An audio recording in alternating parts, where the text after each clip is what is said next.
A venit din nou momentul pentru I Like IT, așadar a doua porție de informații despre internet și social media. Colega noastră, Iulia Ionescu, ne spune ceva despre evoluția tehnologiei, dar și a rețelelor sociale, care au schimbat efectiv modul în care se fac angajările. Bună dimineața! Nu spune tot, îți dai seama. Da, bine ai venit, da.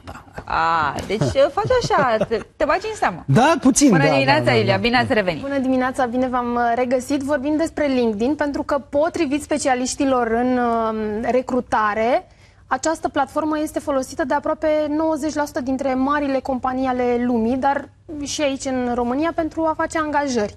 Și îl avem alături de noi astăzi pe Cristian Florea, care este specialist social media și foarte pasionat de LinkedIn.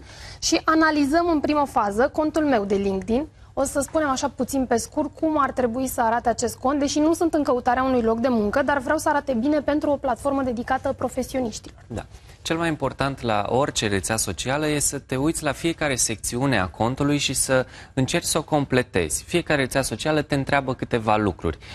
Despre tine, spre exemplu, în partea asta, care e jobul tău actual și lucruri de genul ăsta. Dacă reușești să completezi fiecare secțiune, în principiu ai un cont corect. Și apoi sunt lucruri de finețe, așa, pe care ar trebui să le mai completezi, cum e un cover photo, o poză din asta mare în care să arăți câte ceva despre tine, informații în plus, dacă vrei. Ceva legat de locul meu de muncă, poate să am un cover photo cu ProTV sau cu emisiunea I Like IT? Exact. E un cover photo foarte potrivit. Fotografia ta de profil, din nou, este potrivită pentru că te arată pe tine așa cum ești. Nu e o fotografie cu mai mulți oameni și să fii și tu pe acolo, ci e un profil de-al tău, ceea ce e foarte bine pentru LinkedIn. Și descrierea asta este foarte bună din punctul meu de vedere pentru că arată experiența ta. Și acum, iată, surpriză, Mihai, pentru tine. Am intrat puțin și pe contul tău de LinkedIn să vedem cât de bine te prezinți tu pe platforma dedicată specialiștilor, profesioniștilor. Cum s-a descurcat Mihai? E foarte bine și la Mihai, are o fotografie de profil foarte bună. Plecai de aici, Andrei, ce doamne! Din nou, aici o poză de cover poate ar fi bună, dar nu e obligatorie. Da. Și un detaliu care ne-a atras secțiunea de atenția. experiență spune tot, da. Mulțumesc pentru completare. Da. Deci vorbim de 27 de ani la același loc de muncă. Experiența constituie un avantaj sau nu? În general, nu doar în privința. În general constituie un avantaj, dar totuși când ai 27 de ani la un loc de muncă, deja nu îți mai trebuie un cont de LinkedIn ca să, nu știu, găsești joburi sau lucruri de genul ăsta, ci stai pe LinkedIn pur și simplu pentru informații. Că un alt lucru bun la LinkedIn este că acolo sunt profesioniști din mai multe domenii și în funcție de domeniul care te pasionează pe tine, găsești oameni care se pricep la asta și care creează conținut în area respectivă. Cum ne folosim de LinkedIn pentru a ne găsi un loc de muncă, dacă suntem în căutarea unui loc de muncă? Primul pas este să-ți setezi profilul corect, să ai profilul setat de la un capăt la celălalt și apoi ar trebui să încerci să te împrietenești cu oameni din industria de recrutare, pentru că e mai mare probabilitatea ca ei să caute un om în echipă și tu să fii omul potrivit. Și ne-a scris cineva mai devreme, pentru că la ora 8 am vorbit despre faptul că nu îți poți ascunde pe LinkedIn faptul că ești în căutarea unui loc de muncă și că există șanse ca actualul tău angajator să vadă asta.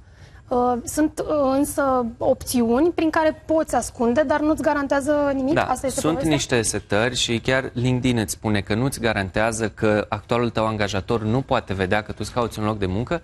Este o setare în acest sens, doar că ține din nou de setările contului fiecăruia. Adică dacă actualul tău angajator nu și-a setat în profil că lucrează la compania la care lucrezi tu, el o să vadă că tu îți cauți de lucru pentru că LinkedIn nu știe că el de fapt este șeful tău sau colegul tău. De LinkedIn se folosesc însă și companiile, nu doar cei care sunt în căutarea unui loc de muncă. Cum fac asta mai exact?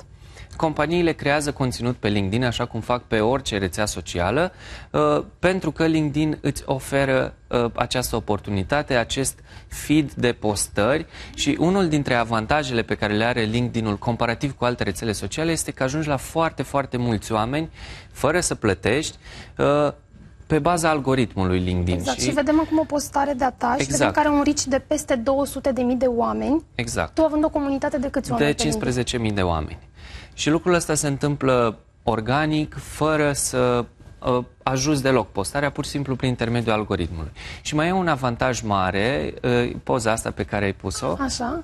faptul că poți vedea detalii despre comunitate pentru fiecare postare în parte. Perfect. Mulțumim foarte mult, Cristian. Discuția o vom continua și pe ilikeit.ro, pe contul nostru de Instagram. Dacă aveți întrebări pentru Cristian, pe el îl găsiți și pe Instagram și pe LinkedIn, am văzut cu toții.